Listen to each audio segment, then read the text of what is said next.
যার মধ্যে লজ্জাবোধ নাই যে আমার স্ত্রীকে কেন আরেকজন দেখবে, যার মধ্যে লজ্জাবোধ নাই যে আমার বোনকে আরেকজন কেন দেখবে, আমার কন্যাকে আরেকজন কেন দেখবে, সে তো মহিলা। তার উপর আল্লাহ তাআলা পর্দাকে ফরজ করেছে, আর ওই পর্দার দায়িত্ব আল্লাহ দিয়েছে একজন বাবার উপর, একজন বড় ভাইয়ের উপর, একজন হাজবেন্ডের উপর। এই তিনটা পুরুষের উপর একজন নারীর পর্দার দায়িত্ব আল্লাহ দিয়েছেন, যদি বলি না সুবহানাল্লাহ। কিন্তু আপনার স্ত্রীকে আপনি বিবাহ অনুষ্ঠানে নিয়ে যাচ্ছেন সাজগোজ করায়, পার্লারের মধ্যে 2-4-5 হাজার টাকা 10,000 টাকা খরচ করে আপনার স্ত্রী সাজগোজ করতেছে কার জন্য? পরপুরুষকে দেখার জন্য। আর আপনি সেটা মেনে নিচ্ছে। আপনার স্ত্রীর সাথে তার চাচাতো ভাইরা ছবি তুলছে, তার খালাতো ভাইরা ছবি তুলছে, তার ফুফাতো ভাইরা ছবি তুলছে, তার কলেজের ফ্রেন্ডরা ছবি তুলছে, আপনি মোবাইল দিয়ে ছবি তুলে দিতেছেন। আপনার মতো দায়ুস আসমানের নিচে আর নাই, ঠিক কিনা? আশ্চর্যের বিষয়, কোথায় ইসলাম আর কোথায় আমরা? কোথায় ইসলামের সংস্কৃতি আর কোথায় আমাদের সংস্কৃতি?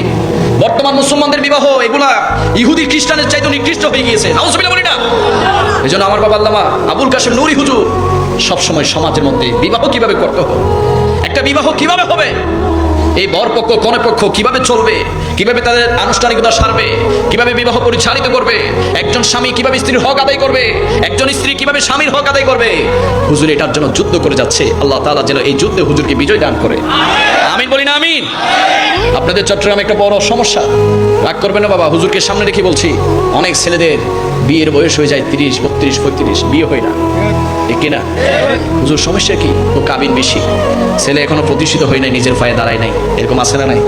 আরে বাবা, নিজের পায়ে দাঁড়ায় নাই মানে তো ছেলে তো এখনো গুরু হওয়া, বয়স কত চলতেছে? 35, এখনো কি বাবার চোখে এখনো কি? অথচ এই ছেলে আরো 10-15 বছর আগের থেকে সুখের জানা শুরু করে দিয়েছে, কানের জানা শুরু করে দিয়েছে, নফসের জানা শুরু করে দিয়েছে।